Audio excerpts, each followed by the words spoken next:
Hello and welcome to Airing Pain, a programme brought to you by Pain Concern, the UK charity providing information and support for those of us living with pain. This edition's been funded by the Big Lottery Fund's Awards for All programme in Northern Ireland. Every single month I was brought into A&E every month, and I was just told that you have a low pain threshold. This is what it's going to be like to be a woman. You better get used to it. You know, there's nothing wrong with you. It's just wind. I was kind of treated like I didn't know my own body. Now, there are two aspects to today's edition of Airing Pain.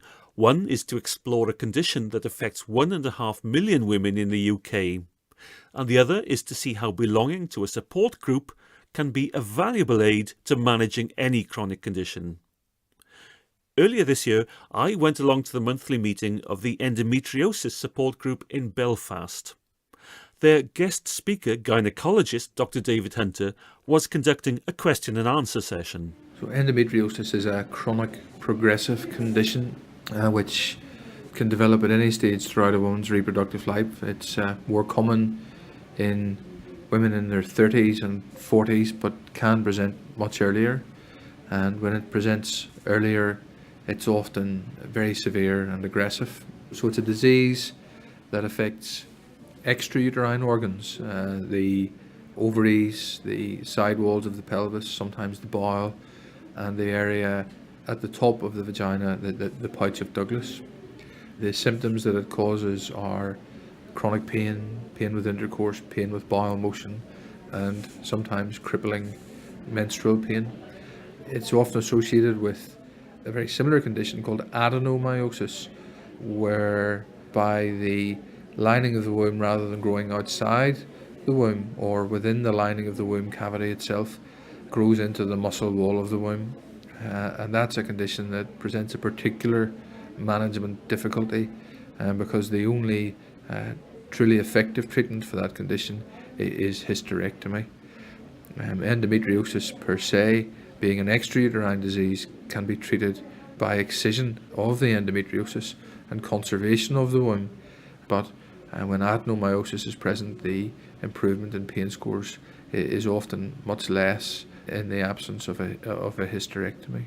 Dr. David Hunter and, dare I say it, something of a knight in shining armour for the Belfast Endometriosis Support Group's founder and driving force for some 27 years, Anna Jaminson. The condition, as I mentioned earlier, affects at least 1.5 million women in the UK. We like to think of it as 1 in 10 because to us that means an awful lot. If you think that each one of us here, there's another 9 ladies out there who have endometriosis. One patient has written, "I feel like I am being hollowed out by a Brillo pad." I don't know if anybody else has had that experience, but I know I felt as if somebody was running a grater over my insides. 1.5 million, 1 in 10 of us suffer with endo, and the same number of ladies suffer with diabetes. And yet look how widely diabetes is known about.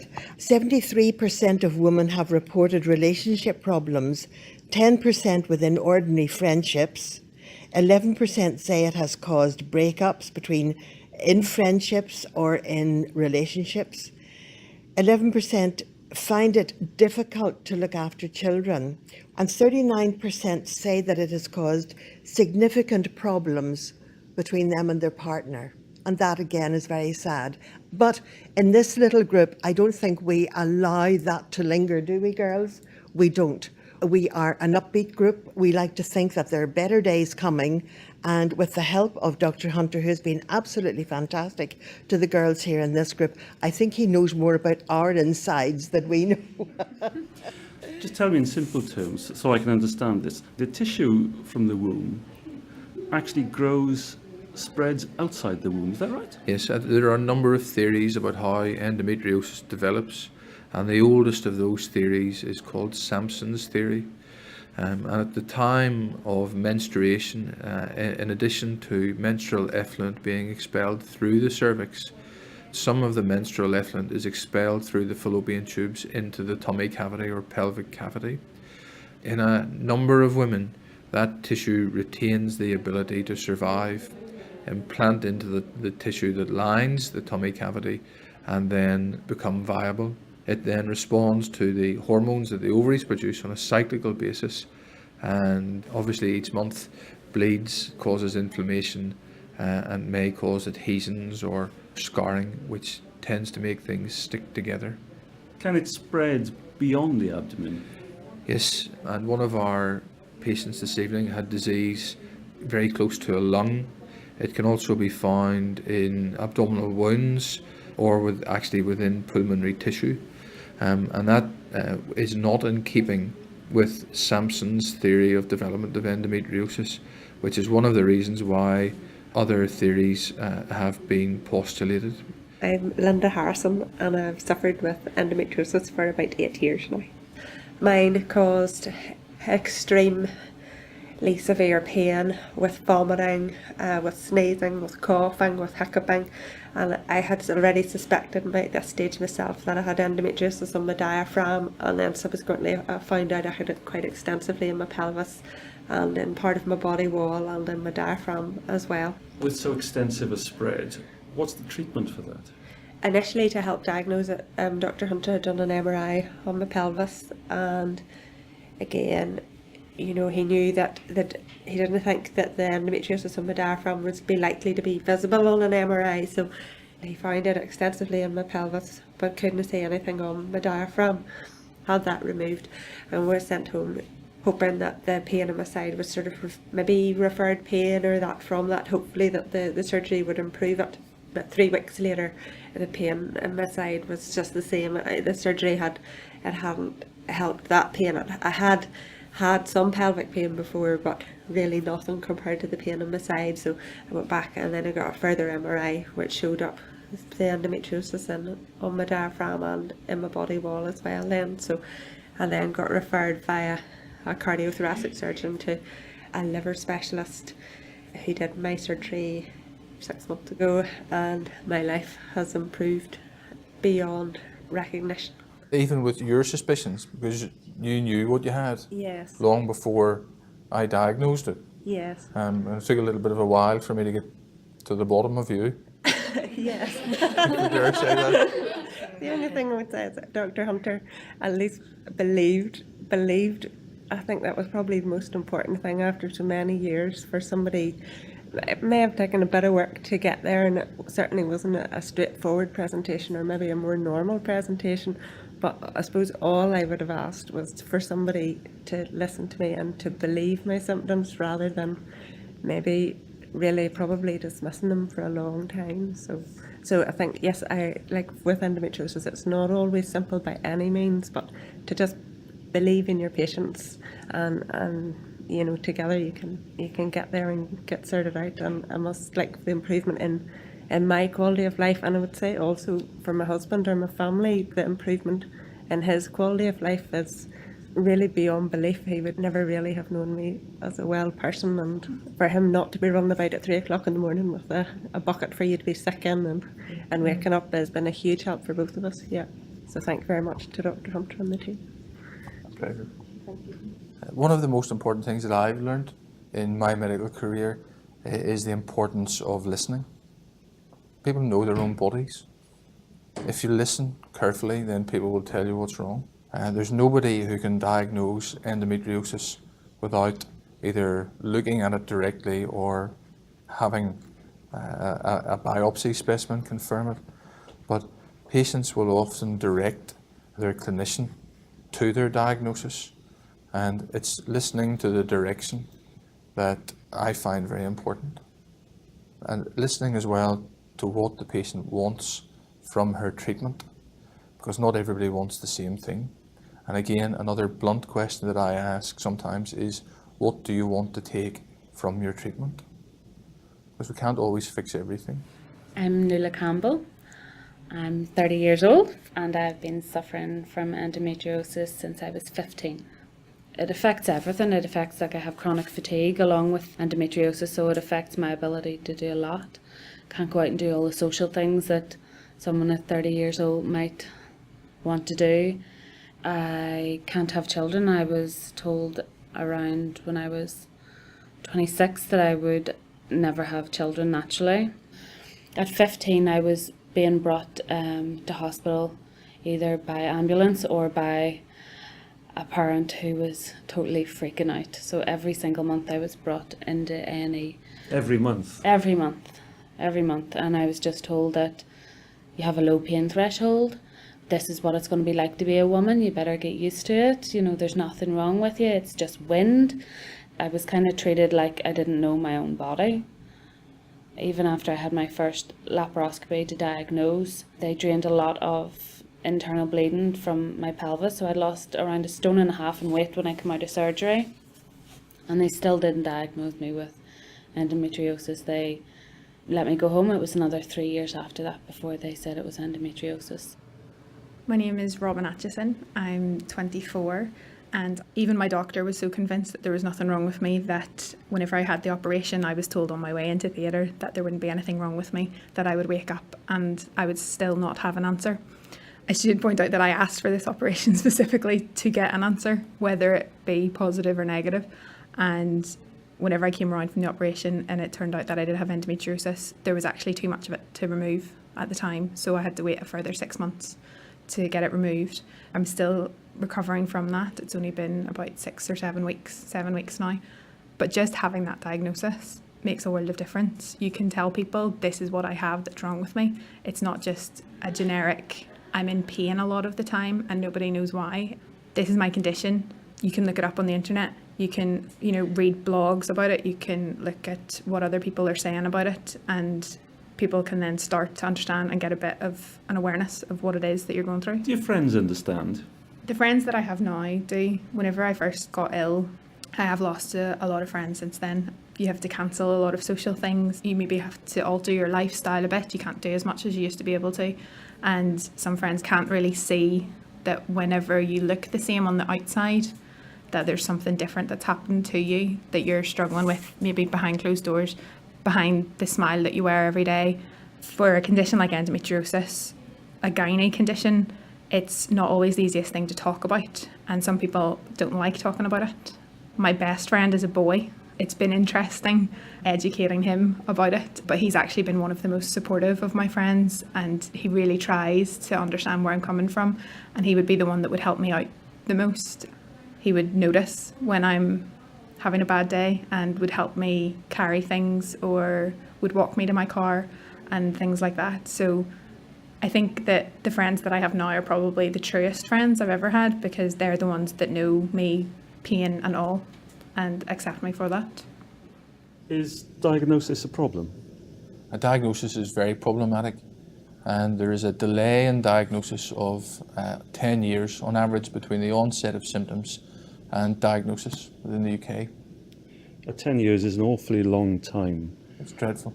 Why is that? Just because it's a problematic diagnosis, or because people have to wait too long? I think it's because the symptoms that women get with endometriosis tend to be non-specific. There isn't a single symptom or group of symptoms that patients would have that would prompt GPs to initiate a diagnosis and treatment. Fortunately, that is changing, and GPs are becoming more aware. I spoke with a group of GPs just this evening, and one of their primary concerns was when they should refer patients with chronic pain. So I think GPs are becoming more aware of the diagnosis. So how could it be misdiagnosed then? What other things could it be? Well, we often see girls who are told that their periods are just as they are, that is their lot. We see girls who are told that they have irritable bowel syndrome, and we see patients with who have advanced quite far through an infertility investigative network without having diagnostic laparoscopy to confirm or refute a diagnosis of endometriosis. As a teenager, knowing that you have problems, what did it feel like to be told that you have wind or you're a woman, get on with it? Frustrating. Kind of lose the will a bit. You're kind of like, well, if that's right and this really is what it's like to be a woman, I don't want to be a woman anymore. I don't want, this is me until I hit menopause at whatever age. It's so disheartening to think that you're just going to be left like that for the rest of your life, and you just have to deal with it. So it's quite scary. It would depress you quite quickly if you didn't have the right people around you. When did you start to have the right people around you? I suppose I did a lot of online research myself, and I only discovered this endometriosis group maybe 4 months ago. So I was never told about it by any GPs or any gynaecologists, nothing. So I was part of endometriosis groups online and got to read a lot of stories from other women who were going through the same thing. So I got a lot of reassurance from that, you know, because when you're sitting in pain all the time, you have thoughts and you think you're going mad. Like I used to think, I wish I could give this pain to someone else for a day to see if it really is this bad, or do I have a low pain threshold, you know, and then you hear that all these women are thinking the same thing. You say you've only been coming to this endometriosis group in Belfast for 4 months. Yes. How important is a group, a physical group, rather than meeting online? So important. I really, really enjoy coming here. It's like I look forward to it every month. It gets frustrating sometimes in life, and sometimes you just need somebody to go, yeah, I'm feeling the same way, and you're like, oh great, I'm not alone. And even just coming and being surrounded by so many women who try to remain positive about the disease and do their best to kind of stay on top, it has such a lovely impact in your life and your ability to cope. My name's Louise, and I'm new to this EndoPals group. I just went last week, having read an article on endometriosis, and I got in touch with Endo UK or Endometriosis UK, and saw that there was a support group nearby. So that really, I'm very new to. I've been living alone with this for a very long time, so this is quite new to me.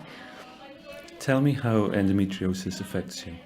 It basically is like somebody stretching my whole bowel area, actually, as well as even below that, but as far up as my bowel area, like a huge elastic band, to the point where it's almost ready to break, and then basically searing a hot poker over it. In fact, I fantasize at the time of going down to the kitchen, getting a knife and literally just cutting a big square in my tummy and just lifting out this block of a problem, because it is just so excruciating, and I know the pain is so strong that I wouldn't actually feel it if I did that, because of the pain of the endometriosis.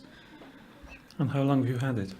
I've had it for 22 years. I'm 34 now, and just like Dr. Hunter said, it was about 10 years before I got diagnosed, and I diagnosed myself. I saw it in Company magazine when I was about 20, and it said period pain put me in hospital. It was one of their front stories. I grabbed it from the shelf, and I got in touch with what was then the National Endometriosis Society, and they were able to give me a referral to somebody in my area here in Northern Ireland. You've just joined this endometriosis support group in Belfast. This is your second visit. How useful is it? I'm still taking on board everything that I have learned about endometriosis. So that is just mind-blowing, and I just think it's amazing to be meeting all these girls who have such a wealth of information but are so determined to promote endometriosis awareness and to actually try and improve the services that are out there. I wish, to be honest with you, I'd known about them well the second I had endometriosis, because I've lived in the dark with it for so long, and to be in a room where there are actually other people who have gone through that, to me is still, I'm still taking it in, actually. But it does give me hope, and I know I'm not alone, and I know that it means I can still manage to have a family at some point, and maybe I can have a job, things that I had written off. How many women get offered hysterectomies too early, do you think? I can only comment about what happens at my clinic, and obviously the choice to undertake a hysterectomy is a very big decision that a woman has to take in terms of fertility aspirations and loss of femininity. These things all have to be considered. And we know that women who have hysterectomy younger tend to have a very high incidence of post-treatment mood disturbance, depression, because of regret about undertaking a hysterectomy. So I can't give you a figure, but certainly we counsel women very thoroughly and don't rush to hysterectomy in most cases. We have a young lady here who was unsure for many years actually about whether or not she wanted to have a hysterectomy. There was a lot of laughter. There wasn't a lot of laughter for many years. There were a lot of tears the morning over surgery, believe me. Do you mind sharing with us what you went through? From the age of about 15, I've been in severe pain, and for many, many years I was misdiagnosed with everything under the sun. I struggled for a long, long time, and I was one of the lucky ones. I had my family. The morning of the surgery, I still was in tears, but I am now 11 weeks post-surgery, and I'm pain-free for the first time in 24 years. Can you explain to me what you struggled with? For probably 3 weeks of the month, severe pain. Now I can sneeze without being doubled in two and have pain in my pelvis. I can straighten up and hold my children. My children don't have to say, oh no, you can't do that because mummy's belly's sore, mummy's tummy's sore. I can walk up the stairs on good days. There's not a problem. That pulling, dragging, horrendous pain is not there anymore. And I'm just so thankful that it's, touch wood, it won't come back. Does that mean that Jacqueline no longer has endometriosis? So 90% of people who undergo the type of surgery that Jacqueline has undergone will remain disease-free at 5 years. And Jacqueline's case demonstrates very, very clearly that women who suffer with endometriosis don't fully appreciate the impact that their disease has on their quality of life until after they receive treatment. And when they're better and they can look back, and then they realise how poor their quality of life was. Because people do accept it, because they've been told this is your lot, and they accept that this is your lot.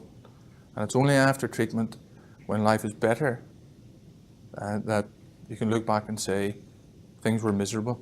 Yeah, you get to a certain time, it builds up and builds up throughout the month, and you get to a certain point and you say, I cannot do this anymore, I can't take this pain anymore. And then you get a bit of release because you have your period, and it sort of gives you a bit of release, and then it starts to build up again. And the only other time that I was pain-free was my 3 pregnancies. But I can honestly say I put off the hysterectomy from I was about 28, 29, and Dr. Hunter didn't want to do it either because I was so young and I hadn't had my family. And now that I've had it, just say it was the best thing. Because I've had my family, I can say that, you know, I know others that are trying for it. It's not the best, it's not the right option, but for me, it has been. Well, one of the first questions that I ask people when they come into the room is, have you finished having your babies? It's a very blunt question, but it helps to direct treatment. And Jackie wasn't sure. So if somebody isn't 100% sure, then we can't do a hysterectomy. So what are the options for those people? Well, the options then are either to treat surgically and conserve the uterus, and then add in some adjuvant medical therapy, or just to treat medically by turning the ovaries off and effectively rendering patients temporarily menopausal. But that is temporary. That is temporary. It doesn't work for everybody.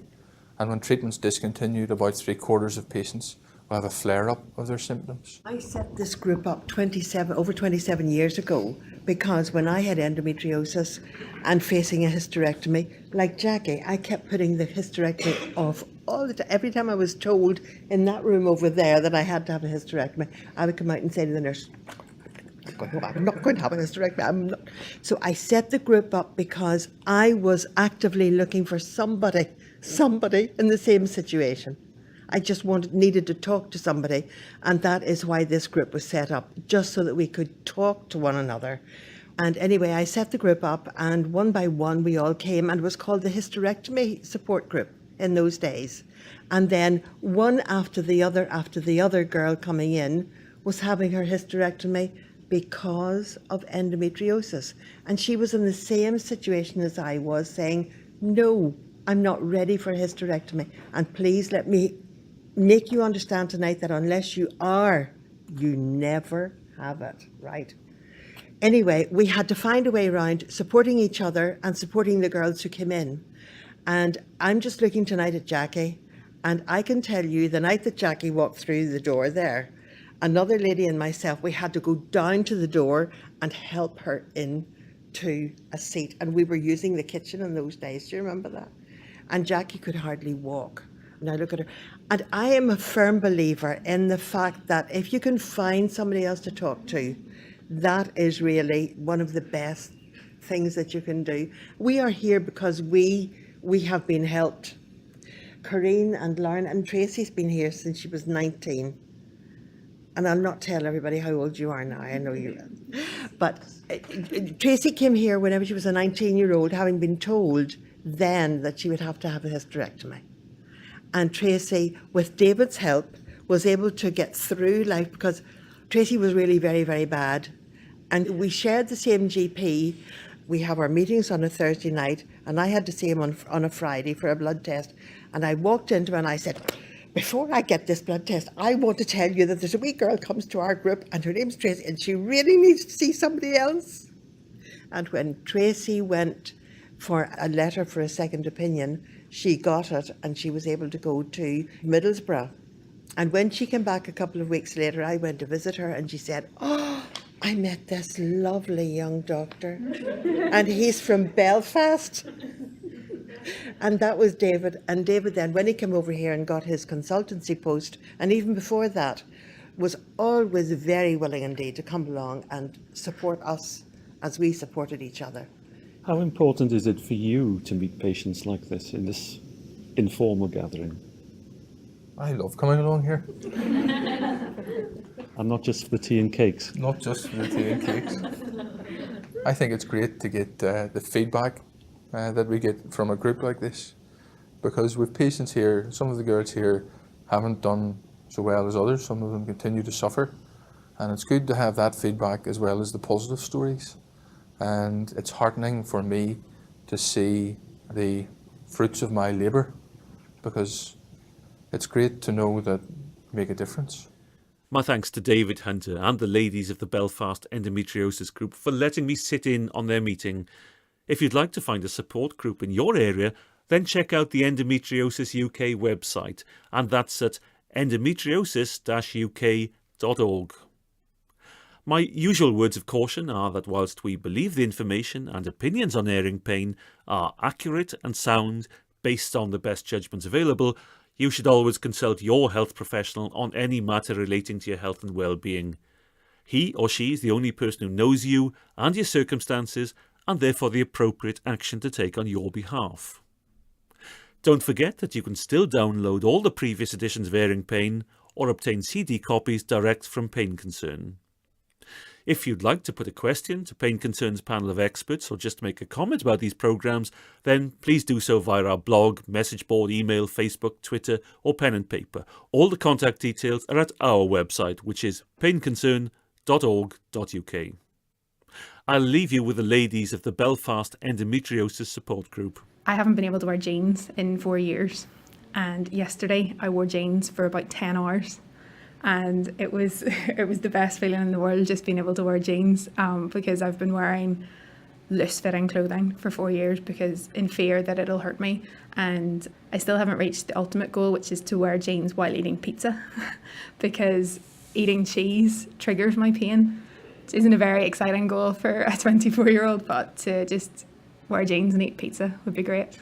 Anna, not being well herself, nor her husband, came up in the morning of my surgery and she sat on the bed while I cried my eyes out. She was a lifesaver when I came here 15 years ago. She's never let any of us down. I just want to say thank you, and I'm sure the rest of the girls want to say thank you to you.